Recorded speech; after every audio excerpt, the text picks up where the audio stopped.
Kalau kemudian Anda lahir di era-era lagu ini, pasti usia Anda kisaran, saya bisa menebak antara 30-an ya, 30-an kemudian 40-an begitu.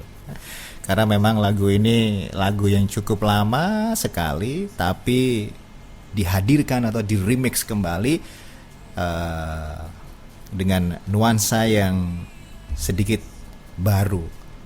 Kalau menurut saya sih baru ya, baru, bukan sedikit baru lagi, baru.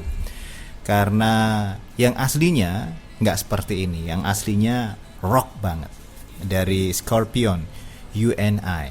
Saya hadirkan yang versi Butcher Radio Mix di album Scorpion di tahun 2010. Loh, kok masih ada? Nah, enggak. Ada beberapa lagu-lagu dari Scorpion ini kemudian di remix kembali dan dihadirkan albumnya di tahun 2010.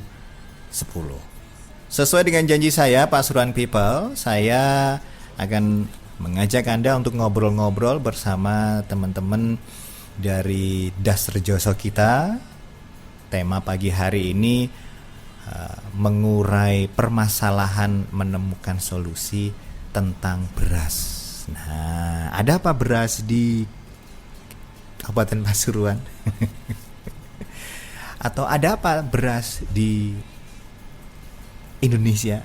Apakah kurang atau gimana? Nah, itu nanti akan saya tanyakan kepada teman-teman yang sudah hadir dari Das Rejoso kita. Narasumbernya sudah hadir. Kita tinggal menunggu narasumber yang berikutnya yang insya Allah bisa hadir. Sekaligus ini ya, ada salah satu memang narasumber yang tidak bisa hadir karena sesuatu hal jadinya digantikan. Nah, ya, digantikan. So ini tidak mengurangi makna yang ingin kita ambil. Tema dari obrolan kita pagi hari ini tentang beras, mengurai permasalahan, menemukan solusi. Oke, ini temanya yang kita ambil pagi hari ini. Jadi Pasuruan People semuanya, kalau seandainya pagi hari ini lagi stay tune di 107 FM Suara Pasuruan, kita akan ajak ngobrol Anda. Sekaligus buat Anda Pasuruan People yang pagi hari ini nggak bisa jangkau Suara Pasuruan, gimana caranya? Caranya sangat gampang sekali, karena memang Suara Pasuruan bisa diakses melalui live streaming atau audio streaming ya, di radio.pasurancap.go.id, kemudian di radioonline.co.id, di onlineradiobox.com, kemudian di www.radioindonesia.org, dan yang terakhir mytuner/radio.com. Itu salah satu link yang bisa Anda gunakan untuk mendengarkan radio streaming. Saya jamin kalau Anda mendengarkan radio streaming Suara Pasuruan jauh lebih berkualitas. Loh, kenapa? Iya, suaranya jernih Pasuruan People ya. Kalau analog itu kan masih ada kemeresek gitu. Anda pindah sedikit gitu kemeresek. Tapi kalau di audio streaming, insya Allah selama paket Anda ada, hasilnya memuaskan. Baik, Pasuruan People, pagi hari ini kita akan coba untuk ngobrol-ngobrol bersama teman-teman yang sudah standby di studio. Mas Egi silahkan masuk. Ya, narasumber sudah datang. Kita nunggu siapa Mas ya? Pak Yuyun ya? Iya. Pak Yuyun ya. Kita masih menunggu Pak Yuyun yang nanti akan kita ajak obrol bareng. Sekaligus kita juga ini sih Pasuruan People, kita juga akan ngobrol bareng teman-teman Ekraf yang ada di Bogor. Pagi hari ini diwakili sama Pak Isnur. Nah, Pak Isnur ini posisinya sekarang ada di Bogor dan kita akan menghubungi beliau begitu ya. Sebentar. Oke, Pak Isnur saya kira sih sudah standby ini. Selamat pagi Pak Isnur. Selamat pagi. Oke, Pak Isnur sudah standby ya? Iya. Oke, kita masih nunggu ini Pak. Kita masih nunggu satu narasumber yang belum datang. Tapi sambil menunggu kita pengen ini aja deh, pengen mengawali dengan Pak Isnur dulu, nggak apa-apa ya Pak ya? Boleh. Oke. Dan Pak Suruhan People, pagi hari ini kita akan ngobrol tentang perbincangan yang setiap bulan memang hadir bersama teman-teman dari gerakan Rejoso kita, dan kita akan membahas masalah beras. Nah, ada apa beras? Sesuatu yang kita makan bukan kita makan, sesuatu yang kita olah untuk menjadi nasi kemudian kita makan, gitu ya. Kalau Anda makan beras, Anda bisa bahaya kalau makan beras ya. Juga bagaimana sih peran penggilingan beras sebagai salah satu mata rantai utama dalam produksi beras. Nah, tentunya kalau kita ngobrolin beras, ini sesuatu yang wajib hadir ada di masyarakat Indonesia. Bukan hanya di Pasuruan saja, tapi masyarakat Indonesia. Nggak makan nasi, nggak wareg. Nah, nggak kenyang gitu ya ceritanya ya. Nah, oke, kita ngobrol-ngobrol tentang tentang beras. Kalau narasumber yang sudah hadir nanti, saya ingin ngobrol sama Mas Isnur dulu. Nah, ini dari Bogor Pak Suran Bekel. Saya hadirkan dari Bogor, suaranya saja tapi nggak saya hadirkan di studio. Beliau adalah seorang peneliti ekonomi pertanian dari World Agroforestry atau ICRAF, dan Mas Isnur Diansah ini, kita akan ajak ngobrol tentang masalah beras. Apa kabar Mas Isnur? Alhamdulillah baik. Assalamualaikum warahmatullahi wabarakatuh. Waalaikumsalam warahmatullahi wabarakatuh. Pertanyaan saya, Mas Isnur sudah sarapan nasi hari ini? Belum. Waduh, ini tapi tetap ini ya Mas ya, bisa konsentrasi nanti ya. karena sudah ini nih, harus standby di depan Pasuruan People nih. Oke, baik. Nah, Mas Isnur, kalau kita ngobrolin masalah beras nih ya, masalah beras bukan hanya di Kabupaten Pasuruan sih sebenarnya. Kalau kita ngomongin beras ini kan sesuatu hal yang lumrah yang sudah menjadi menjadi bagian dari masyarakat Indonesia. Nggak makan nasi, nggak kenyang. Nah, kalau kita ngomong masalah beras, ini gimana ya Mas ya kondisi beras yang ada di Indonesia ini Mas Isnur? Baik secara ekonomi, kemudian secara pembudidayaan, apakah memang sudah sesuai dengan keinginan dari petani atau gimana Mas Isnur? Berbicara beras memang cukup rumit ya, dilihat dari berbagai sisi begitu. Namun tidak dipungkiri bahwa beras ini dari 5 komoditas terbesar di Indonesia, hanya beras yang memiliki permintaan dalam negeri paling tinggi. Artinya kita nggak perlu repot-repot memikirkan beras ini atau padi yang dihasilkan oleh petani-petani itu mau dijual kemana. Justru komoditas beras adalah komoditas yang paling mudah untuk dipasarkan karena permintaan dalam negeri tinggi begitu, seperti yang Mas tadi bilang, bahwa ya kalau belum makan nasi ya belum wareg kan. Begitu Mas. Mas Isnur, kalau kita ngobrolin masalah beras ini di luar konteks dulu ya, Indonesia bukan sebagai salah satu negara penghasil beras yang paling baik, tapi justru negara-negara lain seperti Thailand, kemudian Vietnam, karena memang Indonesia banyak ekspor dari sana ya Mas ya. Nah, kenapa hal ini terjadi Mas? Indonesia kan luas negaranya, kenapa tidak bisa menghasilkan atau menjadi swasembada beras gitu ya Mas ya? Nah, ini kita tadi sudah saya sebutkan bahwa banyak aspek ya. Ada yang bilang ini kita belum swasembada. Padahal ketika kita bicara terminologi swasembada itu sendiri, bukan berarti kita tidak boleh impor.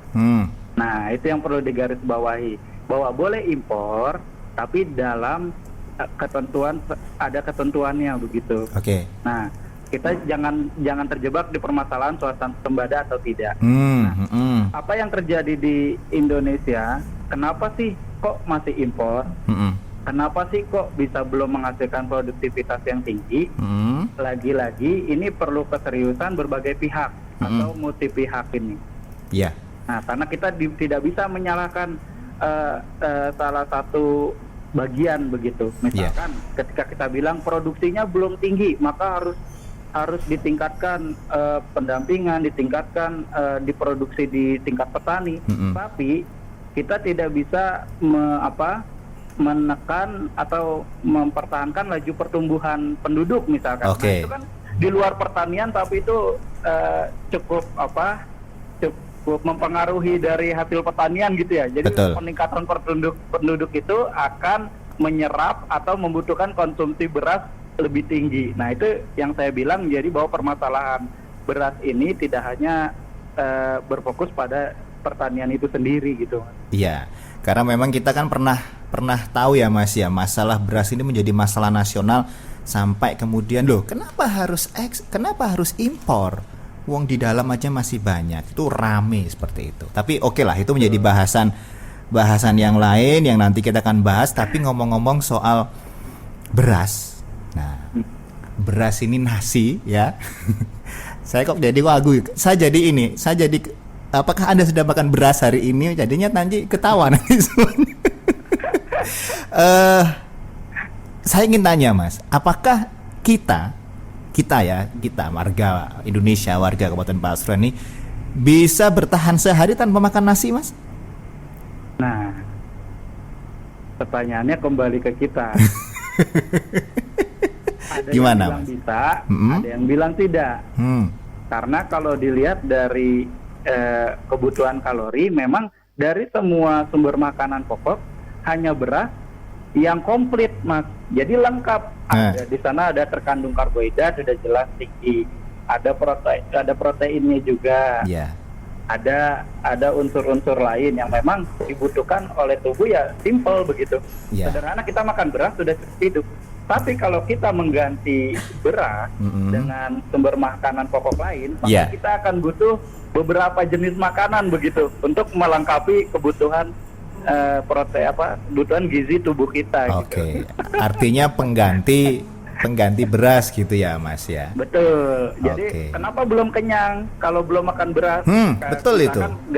Ganti makan ubi misalkan. Kenapa belum kenyang? Karena sama-sama 100 gram ubi dan 100 gram beras itu belum bisa mencukupi tingkat karbohidrat beras begitu. Karena beras 100 gram tapi bergizi. Harus butuh tambahan makanan lain selain ubi untuk mengimbangi beras. Iya, betul.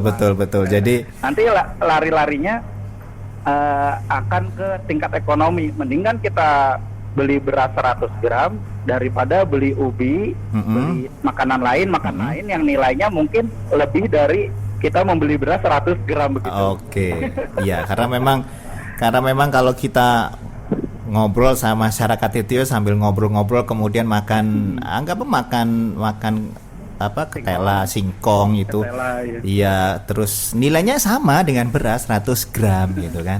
Iya. Makan nasi dulu ya Mas. Loh, bukannya kita tadi sudah makan ketela, sudah makan singkong. Iya. Ini yang kemudian menjadi sebuah catatan ya, kenapa tingkat konsumsi beras di Indonesia ini besar sekali. Baik, saya akan menyapa dulu narasumber yang sudah hadir pagi hari ini di studio. Sudah ada Mas Egy. Vegi atau Mas Egy? Mas Vegi. Vegi. Mas Vegi silahkan dipakai mic-nya. Ada Mas Vegi. Nama kerennya siapa, Mas? Nama aslinya Vegi, tapi biasa dipanggil teman-teman Egy. Oke, Bebas, Mas. Saya panggil nama keren saja, Mas Egy. Yang penting nggak dipanggil Mas Bejo gitu ya, Mas. Siap. Ada Mas Vegi pagi hari ini sudah hadir di studio, dan ada Pak Sinten? Pak Yuyun yang pagi hari ini juga hadir di studio. Beliau ini juga salah satu penyuluh ya Pak ya. Salah satu penyuluh yang ada di Kabupaten Pasuruan. Kita pengen tanya-tanya tentang beras. Nah, kenapa kemudian beras ini menjadi bahasan kita pagi hari ini? Kita pengen tahu. Oke, selanjutnya kita ke Mas Fegi dulu aja lah, Mas Egi dulu aja ya. Penggilingannya aman ya Mas? Alhamdulillah aman. Aman ya. Beras masih banyak. Alhamdulillah masih. Kapan-kapan dikirim ke sini satu.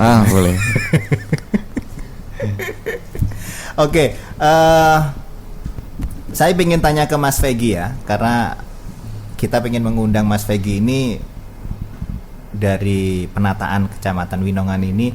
Saya ingin tahu tentang seluk-beluk usaha penggilingan beras, kemudian tentang pasokan bahan baku gabah, tentang penjualan beras. Nah, itu nanti akan kita bahas. Nah, ketika sampai di penggilingan berasnya Mas Fegi ini, kondisinya yang seperti apa ya Mas ya? Ketika apa istilah gabah ya? Gabah bahan baku ya. Gabah. Ya, ini beda ya Mas. Beda ya teman-teman ya. Gabah, beras, nasi ya. Kalau ada nanti orang ngomong mangan gabah, salah sama itu. Salah jenengan. Apalagi makan beras. Nah, ini salah juga. Makan nasi. Gabah ini bagaimana dengan kondisi gabah yang nanti akan digiling Mas Fegi? Apa yang dipersyaratkan di penggilingannya Mas Egi ketika gabahnya harus ini yang cocok untuk digiling? Gimana Mas? Baik, untuk persyaratan gabah yang kita ambil untuk diproduksi sebenarnya yang pada umumnya sudah ditanam sama petani-petani lokalnya kita. Jadi bagaimana standar gabah yang akan kita produksi? Yang pertama adalah gabah kering sawah atau GKS, istilah sebutannya di lapangan. Nah, GKS ini adalah gabah yang mana pada hari itu dipanen, pada hari itu juga kita proses untuk masuk mesin dryer untuk dilakukan pengeringan. Karena sistem yang saya pakai saat ini sudah tidak menggunakan lantai jemur, dan mungkin ini juga diaplikasikan oleh beberapa penggilingan yang ada di Pasuruan. Sudah memodernisasi sistem pengeringannya dengan dryer. Sebaiknya dryer memang fresh ya. Jadi ketika pagi sampai siang dipanen dari sawah, sore kita bawa ke gudang untuk bisa langsung masuk ke mesin dryer. Oke, sebentar Mas, kita stop dulu. Saya ingin tahu tentang lantai jemur. Ini yang seperti apa? Saya membayangkan persepsi saya lantainya dijemur gitu. Gimana Mas ini? Gimana? Betul sekali. Lantai jemur ini istilah umum ya, sudah ada di teman-teman penggilingan. Yang dulunya ini gabah dari hasil panennya itu dijemur, disebar di lantai. Jadi gabahnya disebar di lantai. Oke. Biasanya kan petani-petani ini jemurnya ada yang pakai terpal, ada yang area pekarangannya dipakai jemuran, jadi bisa dimanfaatkan lagi musim padi untuk padi. Sampai jalan-jalan itu dibuat jemuran. Iya, biasanya seperti itu. Begitu. Dan ada beberapa penggilingan yang masih menggunakan sistem konvensional lantai jemur. Gitu. Tapi sekarang dirubah jadi dryer gitu ya Mas? Sekarang teknologinya berubah menjadi dryer. Terus bisa dilanjutkan Mas. Setelah itu prosesnya gimana? Nah, setelah di dryer untuk pengeringan ya. Jadi pengeringan standar untuk diproses menjadi beras yang standar juga itu harus kita keringkan ke kadar 14% dari kadar sawah. Untuk cuaca akhir-akhir ini ya kisaran 25 sampai 30% kadar airnya dari sawah. Nah, untuk menjangkau ke kadar 14%, ini akan kita olah di mesin dryer itu tadi. Jadi kita menstandarkan dulu ke 14%, kita keringkan ke 14% agar itu layak dikonsumsi dan aman untuk disimpan. Gitu. Itu jadi prosesnya ketika nanti beras dari petani masuk pada penggilingannya Mas Egi ya Mas ya? Iya, betul. Artinya sudah terstandar dan itu nanti yang akan dijual ke distributor. Belum masuk jual. Jadi ini step pertama ya. Step pertama setelah panen. Jadi kita sebelum di dryer ini kita bersihkan dulu jerami, kotoran dan lain sebagainya. Jadi ketika masuk mesin dryer ini benar-benar sudah clean ya, sudah bersih. Oh. Ya enggak 100% bersih sih ya, sekitar 80% dari kontaminasi jerami yang ada. Itu nanti setelah masuk mesin dryer ini kita lakukan proses pengeringan. Kalau cuaca normal kadar 25-30% ini kadar basahnya, kita mungkin butuh waktu sekitar 14-18 jam pengeringan. Nah, setelah 18 jam pengeringan itu sudah memenuhi standar 14%. Ketika sudah memenuhi standar 14%, bahan baku GABA ini akan siap untuk antri diproduksi. Untuk antri diproduksi. Antri diproduksi itu untuk dijadikan beras. Dijadikan beras. Oke. Istilah umumnya di slab ya. Slab. Di slab. Oh iya, saya kenal slab. Di Ya, slab. slab. Gitu. Jadi kurang lebih 14-18 jam itu sudah terstandar 14%, sudah kering. Biasanya kita diamkan dulu. Kita diamkan dulu selama kurang lebih setengah hari, kurang lebih 4 jam ya. 4 jam sampai 5 jam, bahkan bisa sampai 1 hari untuk besoknya bisa kita proses di penggilingan. Karena kalau baru kering langsung kita proses, dia akan mengalami resiko brokennya lebih banyak nanti, tingkat patahnya lebih banyak karena bahan baku GABA-nya sendiri masih anget ya. Jadi untuk masuk ke mesin kita proses ini lebih resiko patah. Biasanya kita diamkan 1 hari, untuk berikutnya kita proses di penggilingan. Oke, itu nanti kemudian sudah siap untuk belum atau masih nanti harus menunggu di ini dulu Mas, menunggu di penggilingan dulu baru kemudian proses distribusi. Belum. Jadi setelah kering kita diamkan 1 hari dan besoknya akan kita giling ya, istilah awamnya. Kita produksi kurang lebih ya 1 hari ya. 1 hari, setelah 1 hari kita produksi selesai, kita packing. Yang limbah kita pisahkan limbah, yang finish good produknya kita packaging dengan kemasan merek. Kemudian step selanjutnya adalah untuk distribusi ke pelanggan. Oke, Mas Peggy, saya ingin tanya, ini di luar ini ya, di luar naskah yang saya terima. Apakah itu juga termasuk pemutihan beras itu, Mas? Proses itu? Nah, ini paradigma yang di masyarakat pemutih ya. Ini jadi ketakutan ya. Gimana sih sebenarnya pemutih? Pemutih di beras ini adalah hal yang wajar, tetapi tidak menggunakan bahan kimia. Logikanya beras yang akan kita konsumsi, kalau kita lepas kulitnya atau istilahnya kita pecah kulitnya, dia masih terselimuti dengan kulit ari. Nah, kulit ari ini kan coklat ya. Nah, masyarakat kita tentunya mungkin tidak biasa mengkonsumsi beras yang dengan kulit ari, atau biasanya dikenal dengan istilah beras embrio karena embrio berasnya masih utuh di situ. Nah, untuk memutihkan beras ini dibutuhkan mesin poles.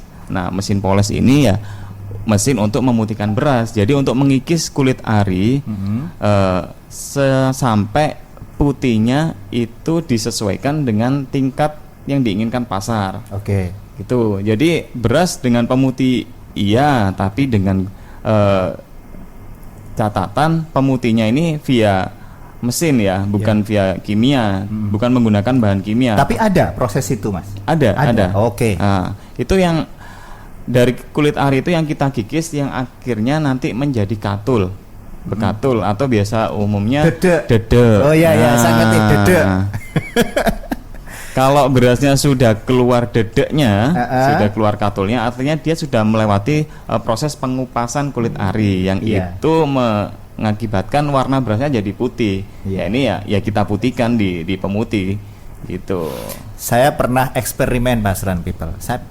Gimana sih rasanya dedek itu? Ternyata manis. Saya pernah mencoba, ya nggak banyak-banyak ya, Mas Run People, hanya beberapa sendok teh gitu ya. Ternyata dedek itu rasanya agak-agak manis, kemudian ada sepet-sepetnya gitu. Oke, Mas Egy, ditahan dulu nanti beberapa penjelasannya. Ternyata proses untuk menjadi beras itu nggak instan ya, ada proses-proses yang harus dilalui. Kemudian ada juga kemarin saya sempat melihat sebelum diskusi ini oh beras ini diputihkan dengan metode ini. Nah, kemudian kalau sudah diputihkan, apa ya istilahnya, vitamin atau ininya kandungannya hilang. Nah, itu nanti akan jadi bahasan kita juga. Saya ingin kembali ke Mas Isnur, karena Mas Isnur di Bogor ini juga mendengarkan kita, bergabung bersama saya. Mas Isnur masih bersama kami? Iya, masih. Oke, Mas Isnur, kalau kita ngomong gerakan Rejoso kita ini kan sudah banyak sekali proyek-proyek yang dikembangkan khususnya di Kabupaten Pasuruan ini, dan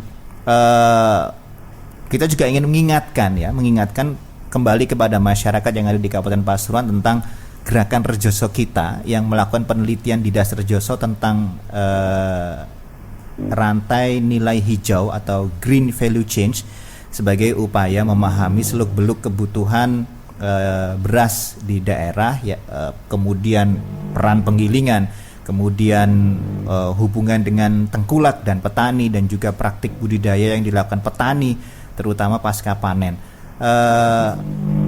Ada bisa dijelaskan Mas tentang perbedaan value change dengan supply change ini, Mas Isnur? Iya, baik. Mungkin sudah paham semuanya ya, kalau gerakan Rejoso kita itu sikapnya adalah kolaborasi multi pihak yang berupaya melestarikan das di sekitar Rejoso begitu, melalui berbagai kegiatan, contohnya konservasi lahan, penanaman pohon dengan agroforestry, pertanian berkelanjutan, dan lain-lain. Nah, dalam pagi ini kita akan membahas mengenai yang tadi terakhir, pertanian berkelanjutan. Karena di dataran rendah, pertanian kelanjutan yang dimaksud apa sih? Nah, dalam hal ini di dataran rendah kan pasti padi ya, Mas ya. Iya, betul. Nah, ketika saya melakukan penelitian di sana, berkunjung ke sana, ada dua permasalahan utama di padi itu. Yang pertama, kenapa kok di daerah 2 kecamatan di Gondang Wetan dan Winongan itu airnya berlimpah? Oke. Tapi kenapa produktivitasnya kok dari tahun ke tahun, bahkan kalau kita tanya petani-petani yang tua di sana itu, kok semakin turun ya? Nah, ini makanannya Pak Yuyun sehari-hari ini nanti bisa disebutkan kenapa kok begitu ya. Nah, tentunya banyak permasalahan yang mungkin Pak Yuyun bisa lebih paham. Mulai dari cuaca yang tidak bisa kita kontrol begitu, kemudian pembibitan, hama yang semakin meningkat, pemupukan, dan proses panen dan pasca panen. Nah, itulah yang dinamakan dengan pemasaran pertanian atau saluran pemasaran begitu. Nah, dalam kesempatan pagi ini saya akan membahas sedikit mengenai tata niaga agribisnis, Mas. Tidak terlepas tuh kalau kita mau melihat permasalahan, melihat sistemnya, Mas. Nah, itulah kita masuk ke pengertian mengenai apa sih perbedaan rantai pasok dan rantai nilai. Nah, yang seperti Mas Wisnu tadi sudah jelaskan, rantai pasok itu adalah bagaimana alur produksi barang dari mulai petani dengan saprodi-saprodinya begitu berproses, kemudian bergeser ke pengumpul kecil, lalu ke pengumpul besar, kemudian ada nih di penggilingan yang diwakili oleh Mas Egy tadi. Nah, kemudian dari penggilingan bisa ke retailer atau ke konsumen langsung, atau ke retailer dulu lalu ke konsumen. Nah, apa yang dimaksud dengan rantai nilai? Nah, rantai nilai ini adalah sebuah paradigma. Sebenarnya nggak baru-baru banget sih, sudah dikembangkan 30 tahunan lebih, bahwa kita melihat sesuatu permasalahan itu jangan dari hulunya saja, tapi dari akhirnya begitu. Kita mulai dari akhir. Nah, dua perkataan yang penting, kita mulai dari akhir. Maksudnya apa? Kita paham dulu apa sih yang diminta oleh konsumen beras yang seperti apa sih. Nah, kemudian apa sih yang disyaratkan oleh penggilingan sebagai penerima pasokan beras terbesar. Nah, yang jadi pertanyaan berikutnya adalah apakah petani dengan rantai pasok tadi, petani dan tengkulak itu bisa mensuplai, bisa memasok apa yang dibutuhkan oleh apa yang sudah dijelaskan oleh Mas Egy tadi begitu. Nah, itu jadi permasalahan, Mas. Baik, ini yang sudah saya dapatkan dari Mas Isnur. Saya pingin tanya langsung ke Pak Yuyun dulu tentang bagaimana kondisi beras yang ada di Kabupaten Pasuruan. Nah, Pak Yuyun, kebutuhan beras di Kabupaten Pasuruan ini, kalau kita ngomong Kabupaten Pasuruan ini kan luas nggih Pak nggih. Luas, kemudian ada dari gunung kemudian sampai lautnya juga lengkap. Nah, apakah sudah terpenuhi Pak kalau kita ngomong kebutuhan beras di Kabupaten Pasuruan ini Pak Yuyun? Ya, terima kasih. Mohon maaf sebelumnya saya mewakili dari Dinas Pertanian. Jadi mengenai kebutuhan beras di wilayah Kabupaten Pasuruan, kalau di lingkup kebutuhannya sebenarnya sudah sangat cukup Pak. Cukup ya Pak ya? Ya, memang Pasuruan ini salah satu lumbung pangan di tingkat Jawa Timur.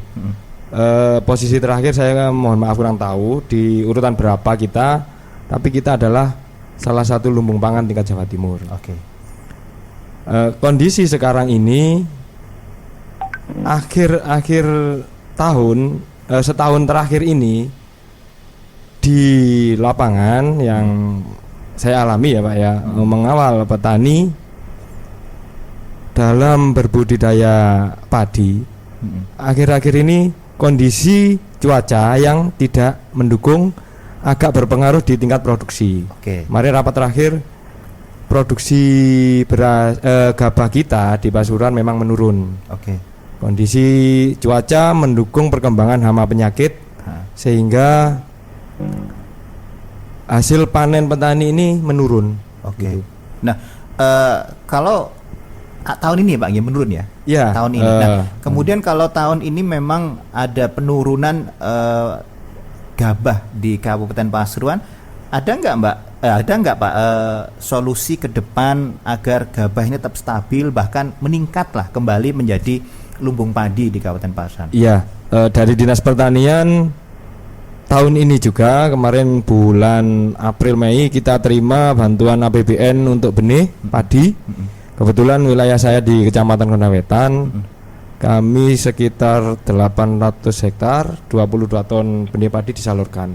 Dengan harapan kemarin yang petani itu kurang bagus hasil panennya, kemudian biaya produksinya masih kurang, maksudnya untuk memulai berbudidaya lagi kebingungan biaya produksi. Kita dari Dinas Pertanian bantu benih untuk mereka supaya bisa berminat atau bersemangat lagi untuk berbudidaya padi. Baik.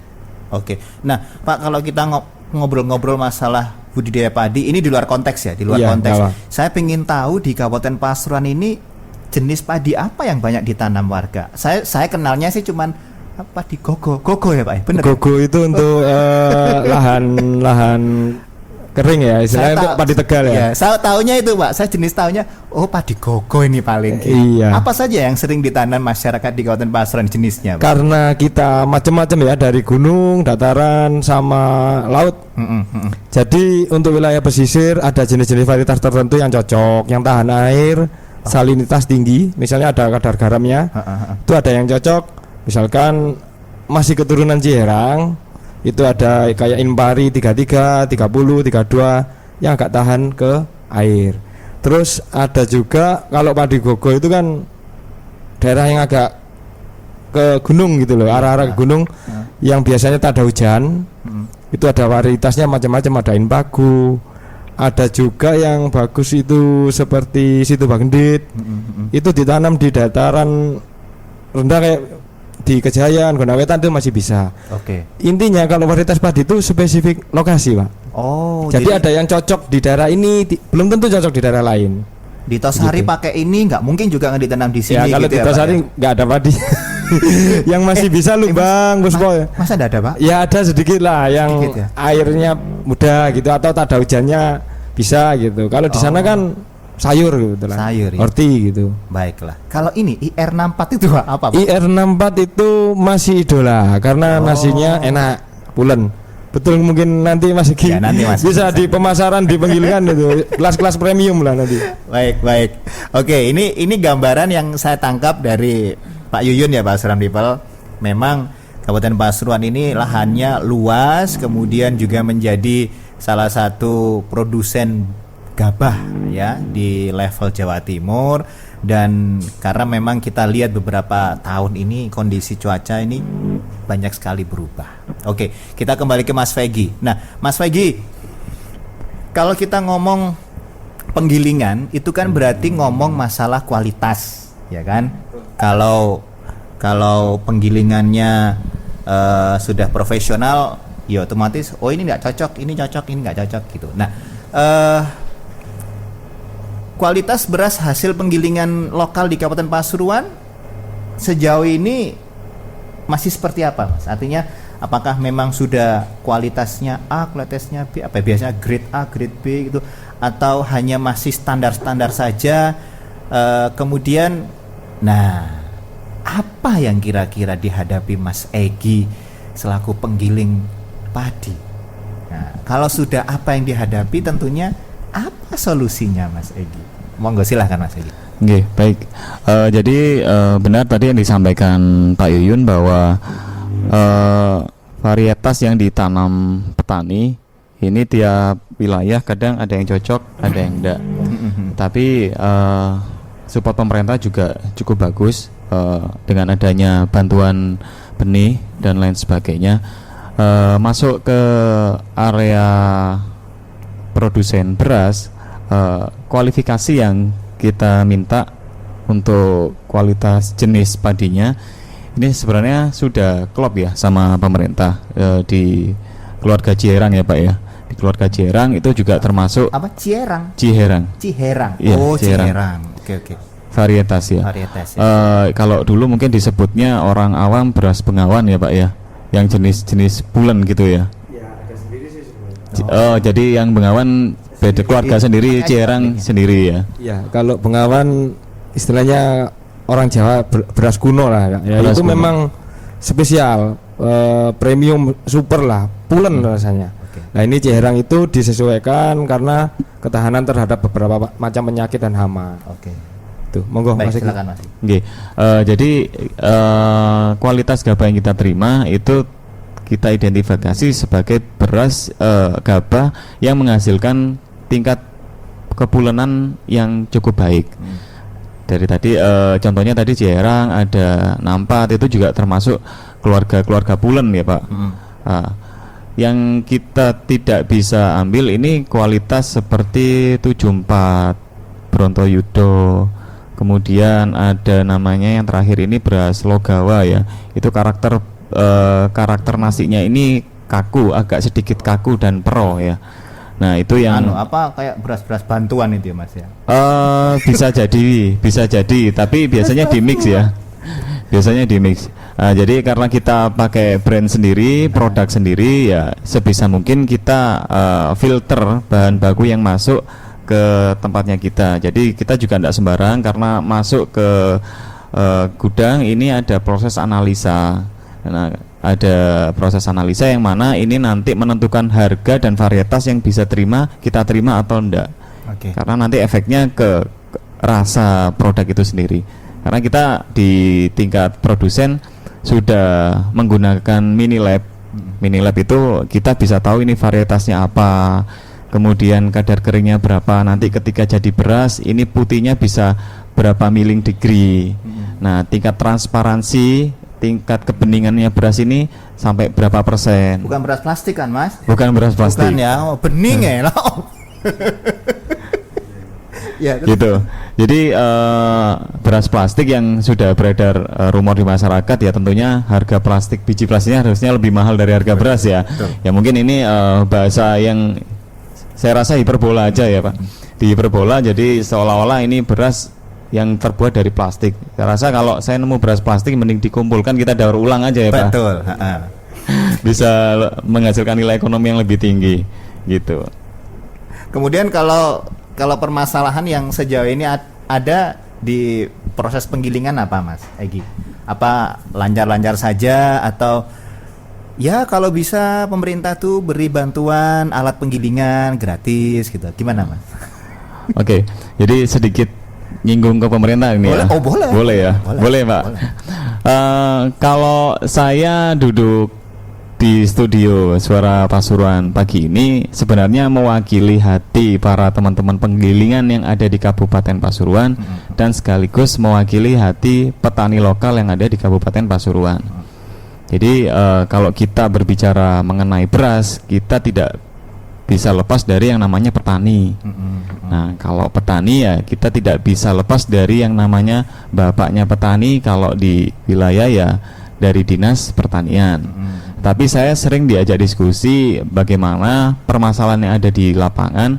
Saya rasa ini tugas kita semua, tugas petani, tugas Dinas Pertanian, dan juga kalau saya boleh saran, ini dimasukkan lagi stakeholder satu lagi, yaitu Dinas Pengairan. Oke. Nah, karena permasalahan petani kita ini bukan hanya di hasil produktivitas, tetapi yang di ujung sebenarnya ada permasalahan besar, yaitu irigasi, yang mana sungai-sungai yang masuk ke area-area persawahan ini sudah banyak mengalami kedangkalan, ya mungkin butuh normalisasi.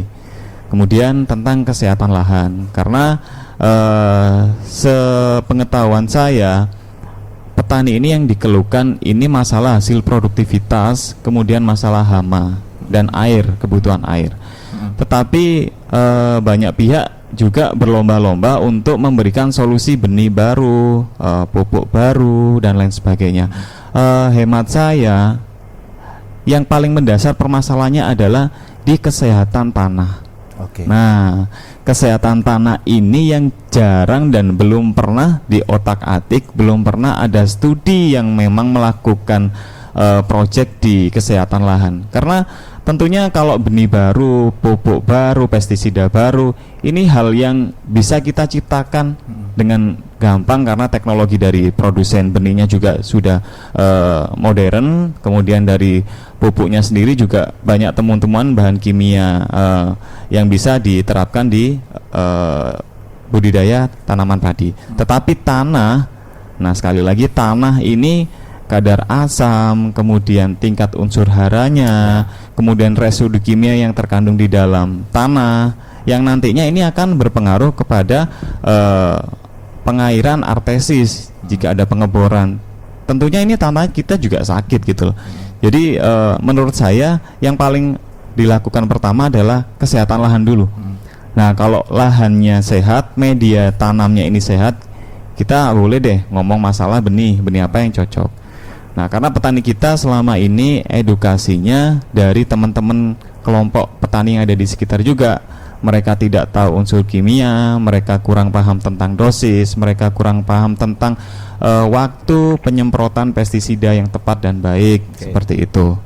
Gitu. Jadi dari petani itu, jadi sebisa mungkin pemerintahnya kita lebih aware ya terhadap edukasi ke petani, karena petaninya kita ini rata-rata di atas 50 tahun up.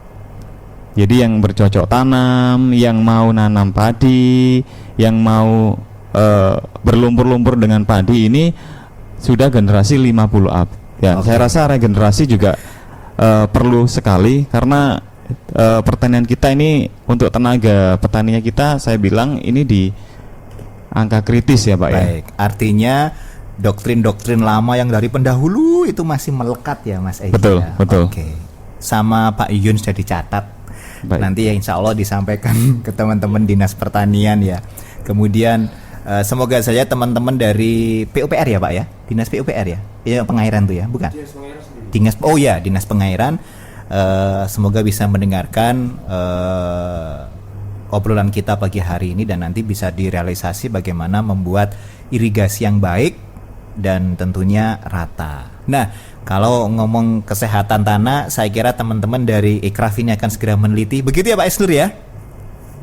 Pak Isnur? Ya, ini ada request ini agar di Kabupaten Pasuruan ini bagaimana tanahnya, kemudian sehat nggak tanahnya. Ini nanti teman-teman Ikraf yang akan membantu, teman-teman dari Dasrejoso yang akan membantu, dan idealnya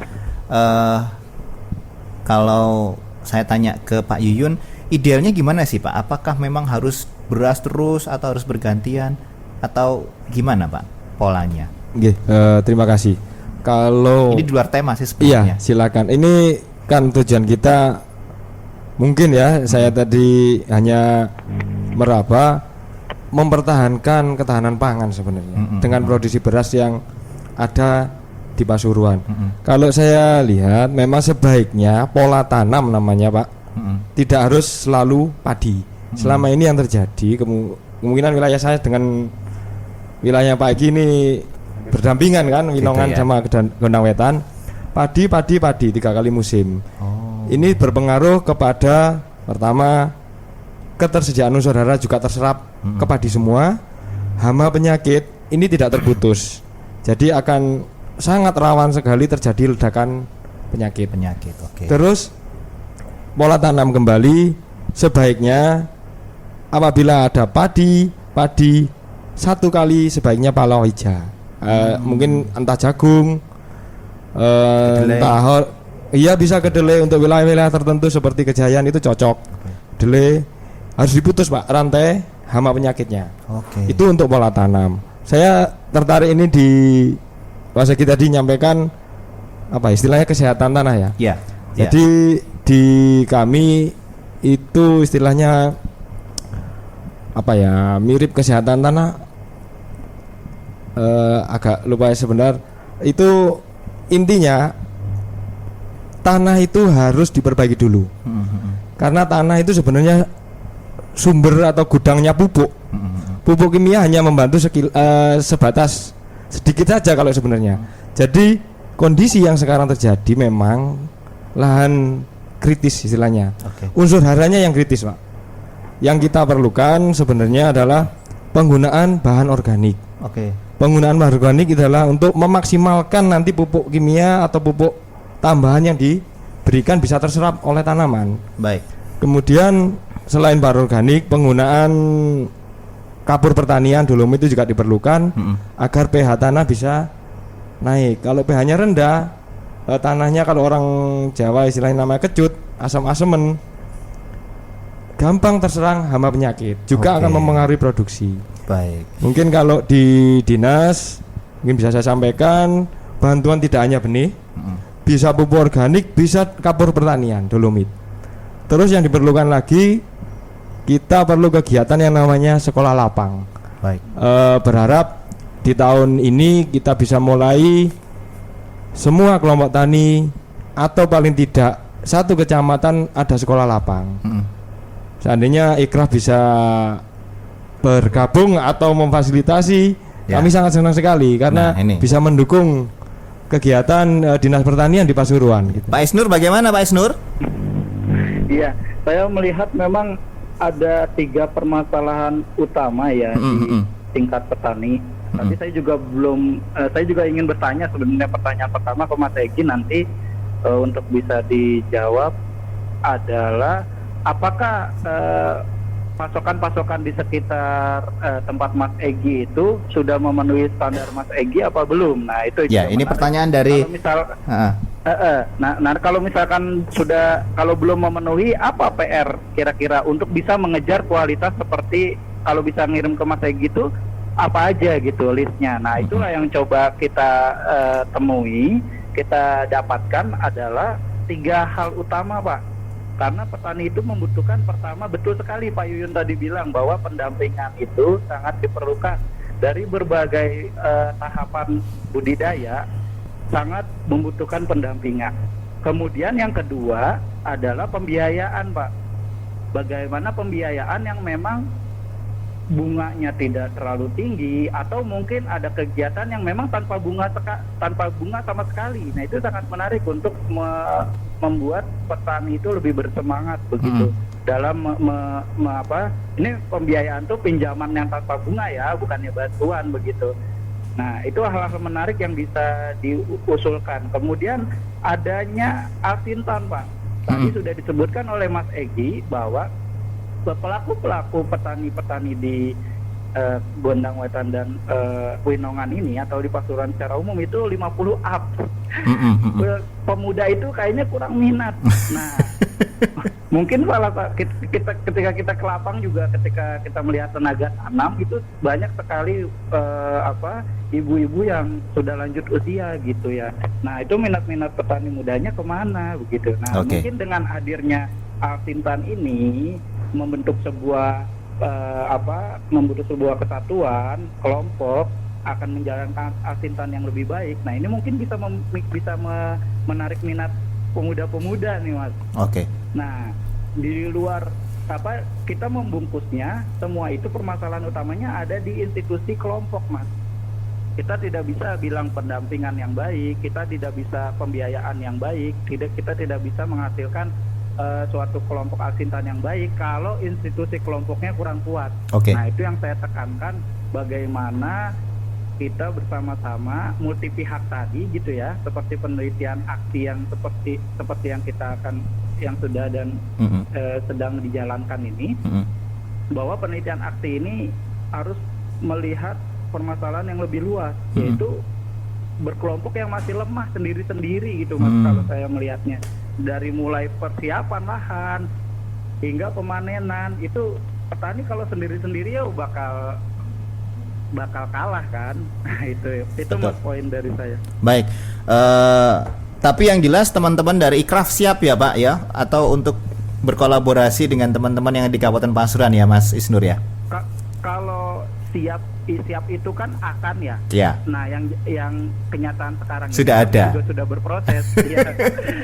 Teman-teman di lapang ini saat yang bersamaan juga sedang ada panen di daerah Winongan, dekat tempatnya Mas Egi. Ada juga yang baru berproses panen. Nah, kita bersama-sama mendampingi petani melihat tadi dari mulai permasalahannya di tanah seperti usul Mas Egi tadi, kemudian melalui pendampingan dan lainnya. Nah, alangkah baiknya betul sekali Pak Yuyun jika kita bisa bergerak bersama untuk menyelesaikan permasalahan bersama. Baik, ya, Mas Isnur sudah bisa tangkap. Kemudian Mas Egi, kalau kita ngomong kerjasama petani tadi sudah disampaikan oleh Mas Isnur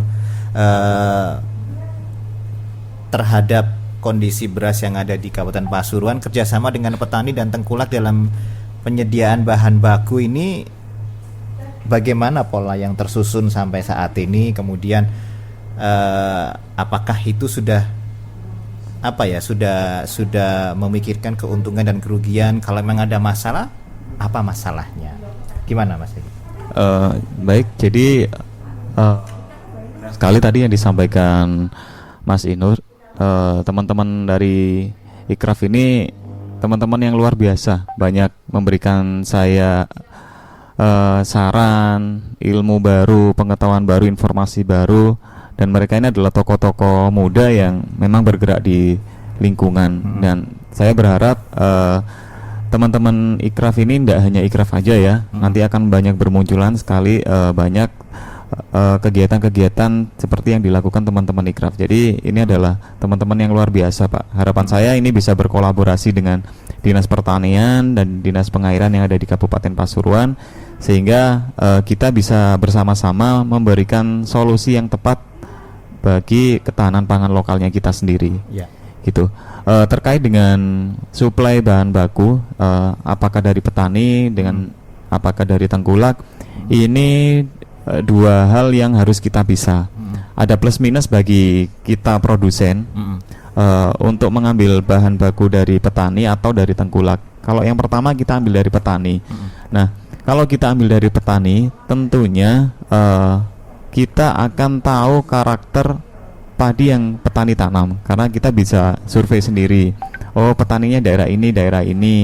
Jadi kita juga bisa memberikan sedikit edukasi ke petani agar bisa menjaga tanamannya, benih yang memang kita butuhkan, varietas yang kita butuhkan, dan sampai kebersihan pasca panen dari GKS-nya itu sendiri. Nah, tetapi dari petani ini kebutuhannya tidak bisa kontinu, sedangkan kita sebagai produsen butuh supply yang kontinu. Secara harga sebenarnya sama antara harga petani dan tengkulak, cuman mungkin selisih sedikit lebih mahal tengkulak. Karena apa? Ini paradigma yang harus kita luruskan, karena selama ini yang beredar di masyarakat bahwa kalau petani jual gabah ke gudang, ke produsen beras, ke selepan, ini pasti harganya murah. Nah, ini yang harus kita luruskan. Tidak terjadi seperti dianaktirikan mungkin ya petani untuk di gudang ini. Sebenarnya tidak. Jadi kita dari produsen dari awal tadi sudah kita bilang bahwa untuk menentukan harga ini yang berbicara adalah kualitas daripada padi itu sendiri. Kualitas dari padi, kualitas dari kebersihan waktu panen itu akan menentukan harga. Makanya tadi saya bilang di awal bahwa bahan baku yang masuk kita analisa apakah ini sesuai atau enggak, apakah ini harganya standar atau enggak. Dari situ, karena petaninya kita kalau panen biasanya mereka menggunakan tenaga kerja yang dipakai oleh tengkulak. Nah, tenaga kerja yang dipakai oleh tengkulak inilah yang jadi masalah. Karena ketika petani ini ikut tengkulak, ketika tenaga penggarap panennya ini ikut tengkulak, mereka tiap hari bekerja.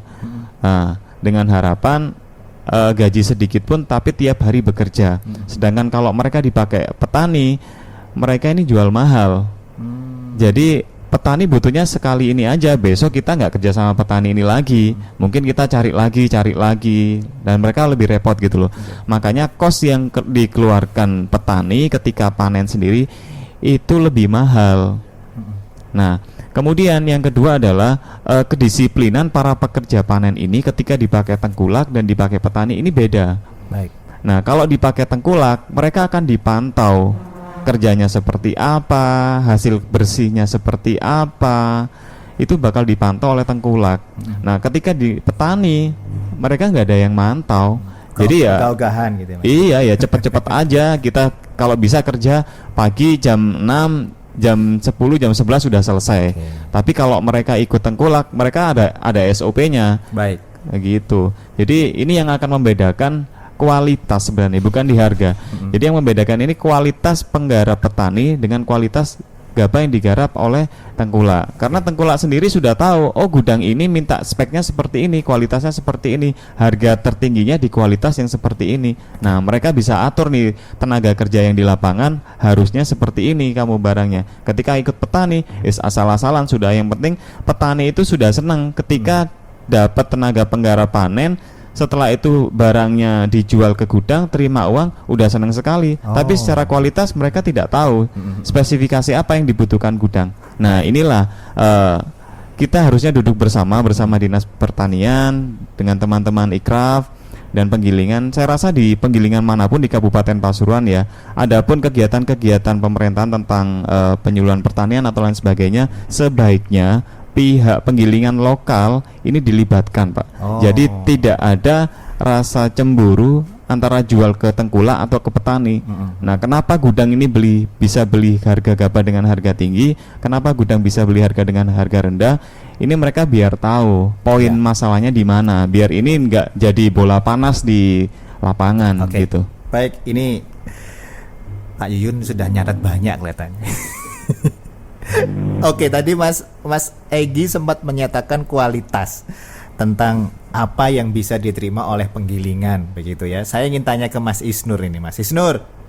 Iya. Kalau kita ngomong kualitas dan kuantitas gabah ini, apakah memang benar seperti itu dan apa ada permasalahan yang lain, Mas Isnur? Yang tadi sudah saya sebutkan itu masalah utama yang produktivitas menurun. Karena kenapa produktivitas menurun? Karena tadi sudah sedikit banyak dijelaskan oleh Mas Egy dan Pak Yuyun. Nah, ada 4 hal di gerakan Rejoso kita ini untuk meningkatkan cara atau kegiatan bertani petani melalui pendampingan kami. Yang pertama itu adalah pola tanamnya itu jarwo atau jajar legowo yang sudah diketahui oleh masyarakat luas itu harus aplikasikan ya. diaplikasikan. Kemudian adanya pengairan. Nah, ternyata banyak air tuh nggak bagus di padi.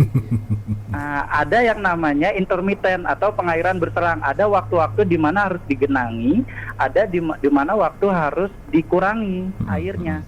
Nah, itu bisa dilakukan lagi-lagi harus kalau kita berkelompok. Tidak bisa sendiri-sendiri karena bicara padi itu pasti satu aparat. Nah, selanjutnya poin ketiga adalah pengendalian hama penyakit tanaman. Jangan terlalu banyak menggunakan pestisida. Nah, galakanlah tadi pemupukan yang berimbang yang terakhir. Nah, pestisida yang apa? Arahnya lebih ke organik. Kalau misalkan belum bisa full organik, ya coba dari sekarang kita harus paham dosisnya berapa, lalu kurangilah itu yang kimia-kimia. Begitu. Ya. Jadi untuk menyehatkan tanah tadi. Oke. Nah, tadi saya sudah sebutkan juga mengenai 3 hal. Pertama, pendampingan. Kedua, pembiayaan. Ketiga, asintan. Nah, yang menarik dari pembiayaan yang sudah kami lakukan di lapang, bahwa tadi saya menyebutkan ada loh beberapa institusi yang kita dekati untuk mengawali teknologi baru ini yang memang kita dekati. Bisa nggak sih pinjaman itu tanpa bunga untuk di awalnya? Nah, itu hal yang menarik loh Mas, untuk meningkatkan petani. Nah, kita bekerja sama dengan Yayasan Rabu namanya. Nah, itu adalah sebuah basis awalnya itu perbankan, namun sebelum sudah tidak beroperasi lagi di Indonesia, namun yayasannya masih bisa menjalankan kegiatannya. Nah, dia berproses bersama kami untuk mendukung pembiayaan yang kita berikan kepada petani-petani dampingan kita begitu. Nah, itu menarik. Nah, hal yang menarik lagi, tantangan berikutnya, apakah permasalahan alat mesin pertanian yang sudah kita bahas tadi itu bisa kita rumuskan dalam sebuah wadah kelompok? Siapa sih orang-orang yang peduli? Sebenarnya banyak ya orang-orang yang peduli. Setelah kita temui di lapang itu hanya orang-orang yang peduli terhadap pertanian atau orang-orang muda ini kalah vokal, Mas. Dia harus kita munculkan berbentuk sebuah kelompok untuk meningkatkan kapasitas mereka gitu. Nah, alat mesin pertanian jadi kunci begitu. Terima kasih Mas Egy tadi sudah menjelaskan mengenai permasalahan tengkulak tadi, bahwa ada cost yang tidak efisien begitu ya. Karena kalau petani langsung menggunakan, kemudian ada pengawasan yang kurang. Betul sekali Mas Egy, itu juga kami rasakan sebagai peneliti. Padahal sama nih tenaga panennya, tapi kok beda ya caranya ya. Iya. Nah, disitulah Mas Egy menekankan pentingnya berkelompok. Semua itu bisa diatasi dengan cara berkelompok. Bagaimana tadi Mas Egy mewakili suara-suara penggilingan kok merasa tidak dilibatkan ya dalam program-program. Nah, itulah balik lagi ke pembahasan lebih awal adalah paradigma rantai nilai. Jadi paradigma rantai nilai itu harus melihat dari kebutuhan rantai nilai yang paling akhir. Dalam hal ini siapa? Yaitu end konsumen. Nah, Mas Egy sudah menganalisis itu, bahwa Mas Egy pasti punya tuh daftar-daftar konsumen A itu perlu produk yang seperti apa, konsumen B perlu produk yang seperti apa, konsumen C perlu produk yang seperti apa, atau retailer A, pedagang pengecer A itu perlu produk yang seperti apa. Nah, itu juga yang harus kita lakukan. Nah, Mas Egy dan teman-teman sesama penggilingan di Gondang Wetan atau di Winongan itu harus dilibatkan dalam sistem ini. Tidak bisa kita fokus di petaninya saja tanpa berbicara dengan mereka, tanpa melibatkan mereka. Mereka maunya apa sih? Kan mereka yang menyerap begitu. Nah, alangkah baiknya ketika kita bersama-sama petani bersama-sama dengan tengkulak, 2 poin Mas. Mengenai pasar, saya bilangnya pasar baru ya, atau penemuan pasar, bukan pasar baru nama tempat ya, tapi cara memasarkan baru, yaitu harus yang harga yang transparan Mas. Kemudian berkeadilan kepada petani. Maksudnya apa? Harga yang transparan. Jadi petani itu tahu gitu loh, kenapa dia mendapatkan harga segitu. Seperti yang Mas Egy bilang, loh, beras kamu aja kurang bagus kualitasnya, ya wajar dong dihargai segitu. Nah, karena tidak ada transparansi harga dari petani ini dijualnya kemana dan berapa harganya, itu membuat tidak terang benderang begitu. Nah, dengan pelibatan kepada penggilingan, itu akan membuat semua terang. Kemudian berkeadilan di sini maksudnya apa? Poin terakhir yang ingin saya jelaskan, bahwa semua itu tujuannya adalah seperti yang Mas Egy tadi bilang, bahwa petani sebagai titik utama dari semua kegiatan ini kita tujukan menyelesaikan permasalahan petani untuk meningkatkan pendapatan dan kesejahteraan mereka gitu. Ya, kita bicara rantai nilai yang segitu panjang dari mulai hulu sampai hilir atau dari hilir sampai hulu, sumber utamanya adalah kita harus berkeadilan kepada petani. Itu, Mas. Baik. Terima kasih Pak Isnur penjelasannya. Saya kadang juga akhirnya menemukan kadang kita itu menjudgment tengkulak ya. Tengkulak ini ternyata saya mendapatkan jawaban dari Mas Egy loh. Wong dari tengkulak saya sudah bisa melihat hasilnya seperti ini, kemudian kualitas seperti ini, ya wajar kalau saya membelinya dari tengkulak karena kualitasnya terjamin daripada langsung dari petani karena kualitasnya yang katanya nggak terlalu baik. Bukan berarti nggak baik ya, nggak terlalu baik karena memang pola penanganan panennya juga nggak baik. Nah, ya wajar. Kadang kan saya mendengar, oh ini adjustmentnya seolah-olah tengkulak itu negatif toai, elek toai. Ternyata ya enggak juga seperti itu. Nah, kalau ini berarti saya ingin menemukan solusinya. Bagaimana sih Pak kemudian dari Dinas Pertanian untuk menemukan solusi budidaya padi yang baik, kemudian bagaimana untuk mengefektifkan peran PPL Alsintan, apa peran Alsintan itu Pak? Itu bagaimana Pak Yuyun? Ya, mungkin saya bisa jawab. Kalau di kita di tiap kecamatan ada BPP, Balai Penyuluhan Pertanian. Memang petugas utama kita adalah pendampingan kepada petani. Kendala kita keterbatasan tenaga. Ya, dari saya sendiri di Gondang Wetan 5 personil 20 desa. Ada juga 6 personil 25 desa. Dengan satu desa 3 sampai 5 kelompok tani rata-rata. Jadi keterbatasan kita di tenaga penyuluhnya. Ini saya juga tadi lihat sekilas apa yang mungkin ingin disampaikan Ibu Kepala Dinas kami ya. Di situ memang perlu disampaikan tenaga mantrinya juga terbatas, tenaga penyuluhnya terbatas. Ini di tingkat Gondang Wetan, saya sama petugas Hama dan teman-teman PPL kemarin tahun-tahun sebelumnya mungkin kegiatan ke bawah ke kelompok tani, apabila ada program baru kita bisa jalan.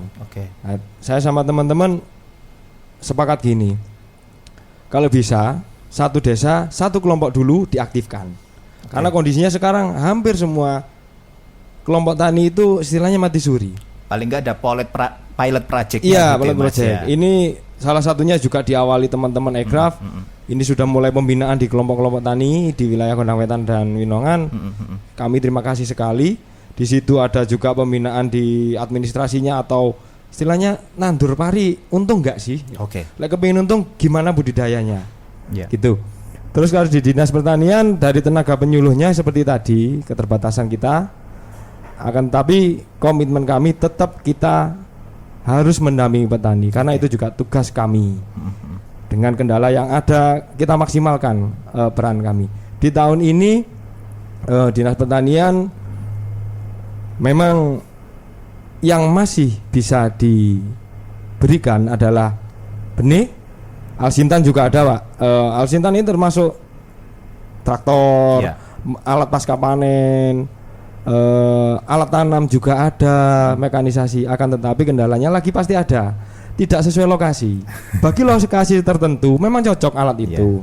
Untuk lokasi kami di wilayah timur mungkin lebih istilahnya lebih dalam ya, lahannya itu kurang cocok, perlu modifikasi lagi. Ini termasuk yang disampaikan Mas Egy, pengairan itu perlu dilibatkan gabung dengan kita mengatasi masalah di bawah. Terus pemuda tani yang kita butuhkan sekarang. Ini ada di programnya IFAD, program YES. dari Kementerian Pertanian juga adalah penggerak istilahnya program JAS itu menggerakkan pemuda tani di tingkat desa. Jadi tidak memungkiri petani-petani yang sudah usia, kita aktifkan dari bawah dulu, dari yang masih muda-muda. Termasuk Mas Egi ini pengusaha muda ini. Ya, ini bisa Crazy Rich. Iya, di Winongan ada loh. Belum. Istilahnya duta petani milenial. Setidaknya gini, gabah beras itu bisa tertarik petani untuk produksinya mau berlomba meningkatkan ke harga, Pak. Oke. Begitu harga seperti ini, semua nanam yang istilahnya giat nanam dengan varietas cari terus. Banyak yang petani-petani meskipun sudah usia itu googling itu, Pak, beras ini gimana, padi ini gimana, potensi hasilnya tinggi, silakan dicoba. Kebetulan saya sendiri juga nanam, jadi saya perbandingkan sama yang ditanam petani. Yang bagus ini dengan karakter seperti ini, karakter tanah dan lingkungannya seperti ini. Itu yang kami selalu masukkan ke petani. Akan tetapi yang sangat diperlukan kembali lagi kesehatan lahan tadi. Harus itu dulu, Pak. Jadi yang penting sekarang di Dinas Pertanian yang diperlukan adalah sekolah lapang. Sekolah lapang ikraf sudah jalan.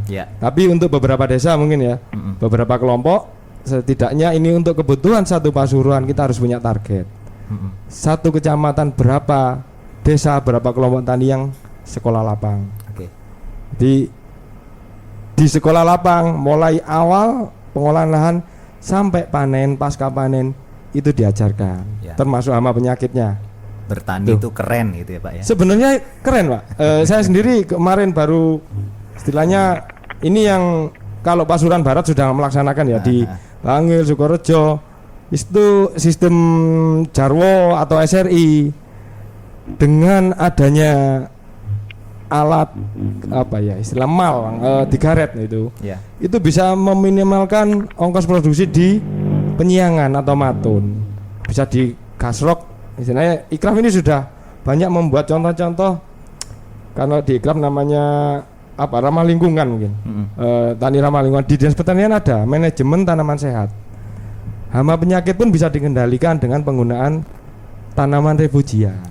Tanaman yang kayak bunga matahari, kenikir sebagai sarangnya musuh alami bagi penyakit itu.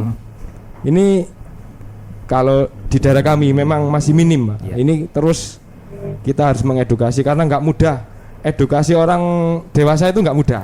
Kalau anak sekolah keren manut. Mohon maaf ya, jadi tidak mudah dan itu harus terus menerus. Gitu. Baik, Pak Yuyun, terima kasih. Mas Egi, ini yang terakhir dan tentunya ingin saya garis merahi apa yang ingin disampaikan Mas Egi terkait mewakili teman-teman dari penggilingan. Bagaimana sih Mas kemudian memberdayakan petani ini dalam hal pasca panen untuk pemenuhan kebutuhan kuantitas dan kualitas yang disyaratkan penggilingan padi? Minimal harus seperti apa gitu Mas Egi? Baik, untuk kualitas dan kuantitas. Kita berbicara kualitas dan kuantitas, ini sebenarnya petaninya kita ini kalau saya amati ya Pak, ini nggak butuh harga mahal dan harga tinggi untuk gabah panennya mereka. Yang mereka butuhkan adalah kestabilan produktivitas padinya. Jadi ketika produktivitas padinya mereka hari ini 4-5 ton per hektar dengan harga beli katakanlah Rp4.000, mereka akan pilih produktivitas panennya mereka 10 ton per hektar dengan harga Rp3.500. Artinya apa? Ketika kualitasnya ini bagus, nggak usah harga tinggi, dia akan terpenuhi dengan kuantitas. Seperti itu. Jadi harapan saya adalah semuanya berbenah, Pak. Semuanya berbenah, pemerintahnya kita berbenah, petaninya kita juga harus berbenah, penggilingan pun berbenah. Karena saya mengamati 10 tahun terakhir ini hanya penggilingan padi yang berbenah. Dari sistemnya mereka mengikuti modernisasi alat, pakai dryer, kemudian sudah menggunakan listrik. Tapi kita juga sayangkan kalau yang di bawah juga nggak berbenah. Karena 2010 saya di Taiwan, itu keren Pak, petaninya milenial banget. Ngapain Mas di Taiwan? Di Taiwan kita studi, Oh, ya. studi di sana. Kita studi tentang pertanian dan agriculture yang ada di Taiwan. Dan di sana saya juga kaget menemukan bahwa petaninya ini lulusan SMK, SMA. Petaninya ini lulusan S1. Mereka bisa terjun ke lapangan. Tetapi didasari dengan support pemerintah yang luar biasa yang memfasilitasi modernisasi alat yang ada di lapangan pertanian. Biar mereka juga merasa keren juga nih, petani milenial dengan sistem yang baru, dengan alat yang baru. Jadi ini saya rasa kalau ini dihadirkan dan pemerintah support akan mengurangi generasi mager-mager. Nah, generasi mager kita yang muda-muda, ayolah bangkit. Jangan pernah malu kamu jadi anaknya petani. Kamu bisa sekolah, kamu bisa kuliah, kamu bisa naik motor, bisa posting di Instagram, main ke kafe-kafe. Ini dari uangnya petani, dari jual gabah, Kamu bisa dari jadi jual crazy rich nanti ya di Yes. pertanian ya Mas ya. Dan jangan pernah menyerah, kaum mager, ayolah. Yang muda-muda ini saatnya berkreasi, menghasilkan sesuatu, tidak usah terlalu besar. Saya ada di penggilingan mulai dari sistem konvensional sampai sekarang mulai belajar untuk modernisasi. Tetapi kita harus punya semangat yang tinggi bahwa kita bisa berdiri di atas produk kita sendiri. Kita bisa berdiri di atas tanahnya Kabupaten Pasuruan sendiri. Dan ini juga harapan dari teman-teman penggilingan yang ada di Pasuruan, bahwa saya rasa kalau suplai pasar ini di suplai dari produsen-produsen penggilingan yang ada di Pasuruan, saya rasa cukup kok. Pertaniannya kita berbenah, hasil produktivitasnya bagus, ini akan rata suplainya ke produsen-produsen merek beras yang ada di Pasuruan. Jadi merek beras yang ada di Pasuruan tidak didominasi dengan 1-2 merek aja, tidak didominasi dengan merek dari luar kota. Bahwa produk lokalnya kita, produk beras lokalnya kita ini juga bisa kompetitif dengan produk-produk lain. Jadi kita kuatkan pasar kita sendiri, kita kuatkan petaninya kita sendiri, berdiri di atas tanah bumi Pasuruan. Dan kita harus yakin konsumen-konsumen beras yang ada di Pasuruan bahwa produk beras lokal Pasuruan ini bisa berkualitas, dan percaya deh, ini lebih fresh dari produk-produk yang dari luar kota. Baik. Hidup petani. Hidup petani. Hidup petani. Gitu. Jadi bertani itu keren Pak Suram People ya. Bertani itu membanggakan. Was, bertani nanti naiknya mobil Mercy. Wow, ini keren. Saya juga merasakan memang kalau tadi Mas Egi main-main ke Taiwan, ketika saya main-main ke Australia nih Mas ya. Karena memang di sana gandum gitu ya. Yang bercocok tanam itu antara usia 35, kemudian 30-an, kemudian orang-orang masih muda-muda. Dan kalau andai kata sudah menginjak 40 ya dia sudah istilahnya apa ya, modelnya kayak PPL gitu, supervisor dia. Dan tahu Pasuruan People, kalau di sana gandum itu enggak 1 hektar, 2 hektar, enggak 1000 hektar. Jadi kan saya capek kalau jalan-jalan ke sana. Oke, kita ke Mas Isnur. Ini juga tentunya butuh dorongan ini ya, dorongan financial literacy ya untuk para petani. Ini gimana untuk tadi yang sudah disampaikan Mas Isnur? Ya butuh untuk dorongan ini. Gimana nih Mas Isnur? Iya. Ya, jadi kalau Om Mas Pegi udah ke Taiwan, kayak kemana ya? Udah pernah kemana ya? Ke Bogor aja deh Mas, ke Bogor. Jadi saya udah berapa kali ketemu sama Mas Egi sama Pak Yuyun ini gitu ya, bukan yang pertama kali kita ngobrol bareng gitu ya. Dan mohon maaf Pak Egi, Pak Yuyun, saya hanya bisa berjumpa lewat suara nih. Namun kita tetap memandang langit yang sama, kalau kata lirik lagu kan begitu. Nah, menarik mengenai generasi mager nih. Mager ini malas gerak atau makan pager? Jangan sampai ya kita salah satu jadi ininya, jadi salah satu generasi mager. Baik, saya akan menjawab mengenai atau membungkus dari beberapa pembicaraan sebelumnya ya, bahwa ada 2 poin utama yang tadi selain pendampingan, yaitu melek keuangan gitu. Tadi sudah disebutkan bahwa petani itu harus diajarkan apakah mereka untung nggak dengan apa yang mereka lakukan begitu. Mungkin saja mereka tidak bersemangat karena memang tidak untung gitu. Disitulah pentingnya pembiayaan itu masuk. Nah, kita menggandeng tadi, saya sudah sebutkan juga Yayasan Rabo atau bahasa Inggrisnya Rabo Foundation gitu, berproses bersama kami untuk supaya petani dalam wadah kelompok. Nah, selalu nih sponsornya menyebutkan selalu kelompok-kelompok. Saya harus endorse nama-nama kelompok nih. Jadi dalam wadah kelompok, semua harus dalam wadah kelompok supaya petani itu melek keuangan. Jangan sampai masuk ke dalam jeratan apa ya bilangnya ya, rentennya terlalu kasar ya, mohon maaf ya, yang kurang lebih seperti itu sehingga kita susah gerak gitu. Petani ini secara sendiri-sendiri jadi susah gerak untuk bebas menjual produknya kemana, dengan cara panennya seperti apa, lalu kualitas apa yang akan kita panen. Nah, itu mustahil dilakukan kalau sendiri-sendiri, harus berkelompok. Nah, yuk kalau misalkan paradigma kita selama ini menunggu bantuan PPL atau pemerintah untuk mengatasi permasalahan di tingkat petani, kenapa nggak dibalik cara berpikirnya? Kita sebagai petani dalam wadah kelompok nih, Pasuruan People, ya kita bantu pemerintah, kita bantu PPL, sama-sama berproses. Yang tadinya PPL dengan keterbatasan penyuluh atau tenaga PPL di lapang, jadi fungsinya PPL ini udah bukan membina kelompok satu persatu lagi, tapi dia sudah bisa melihat secara umum seperti Pak Yuyun dan timnya, jadinya bisa memegang semua kecamatan, semua kelompok yang ada di Kecamatan Gondang Wetan maksud saya. Nah, jadi semua jadi bisa terpegang. Yuk kita bersama-sama secara berkelompok membantu PPL. Nah, menarik nggak tuh kalau misalnya menarik itu Pak, menarik.